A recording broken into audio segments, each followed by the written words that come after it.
Salut, bienvenue dans le fond du garage. Un petit point sur la réalisation des tiroirs que j'ai fait ici. Voilà. Ces tiroirs, ça peut paraître bête, mais c'est toujours assez chiant à faire. Et donc je vous montre comment je les réaliser, c'est assez simple.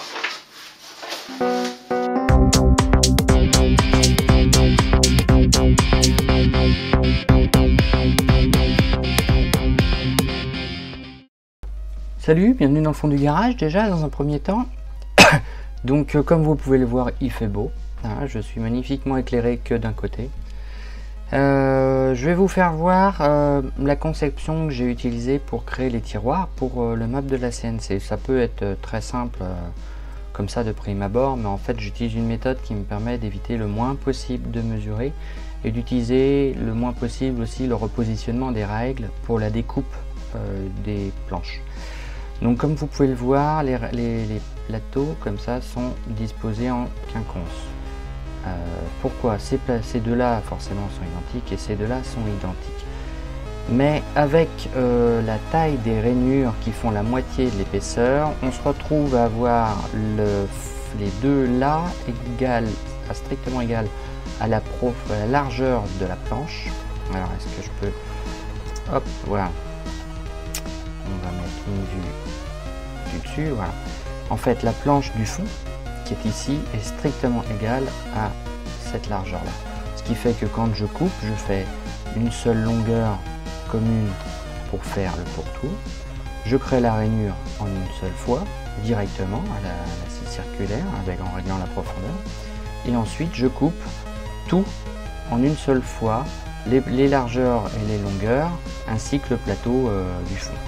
C'est nettement plus pratique et nettement plus rapide.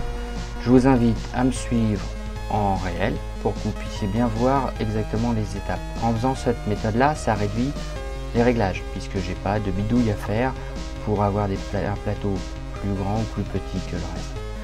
Avant toute chose, je vais prendre les mesures dont j'ai besoin. Je lui indique la longueur de la boîte que je désire. Donc 3, la largeur 23,5 et la hauteur, là je vais faire 18 en millimètres bien sûr. Et donc avec les différents calculs, pour une épaisseur de bois de 18, une rainure de 9, ça me donne des valeurs comme ça. C'est très simple, hein, ça permet de visualiser directement à quoi ça ressemble. Ah, c'est quand on remodifie, hop, de côté. Voilà. Alors première chose qu'on va faire, c'est la hauteur du tiroir. On va découper tout simplement dans une planche complète. Une des planches qu'on voit là. La hauteur. Et je vais faire la rainure dans la foulée.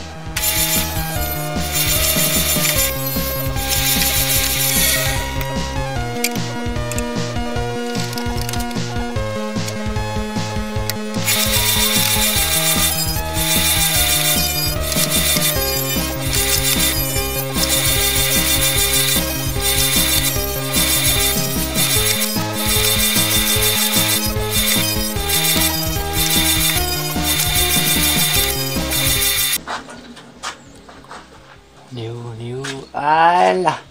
Maintenant, on va couper les largeurs en coupant le fond en même temps.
simple et rapide.